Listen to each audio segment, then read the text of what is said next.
2026 is the most prophetic and the most powerful year for a believer. Are you ready to receive it? How many of you ready to receive it? విశ్వాసం ఉందా?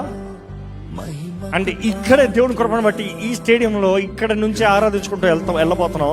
But I'm telling you 2026 is the year of the Lord. Is the year of the Lord. God is telling me to declare it, the year of the Lord.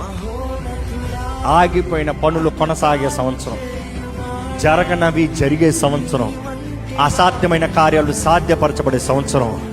నీ జీవితంలో ఒక నూతన ప్రారంభం కొరకు ఎదురు చూస్తున్నాడు. నీ దేవుడే నీ తలుపులు బద్దలు కొట్టి నేను ముందుకు తీసుకెళ్లే సంవత్సరం. సిద్ధమా? You see, this is the most powerful year. కానీ దేవుడు ఒకటే చెప్పన్నాడు, నేను ముందుకెళ్ళి చేస్తాను, కానీ నా వెనకాల వచ్చేవాడు భయభక్తులతో రమ్మని, గౌరవంతో రమ్మని చెప్పు.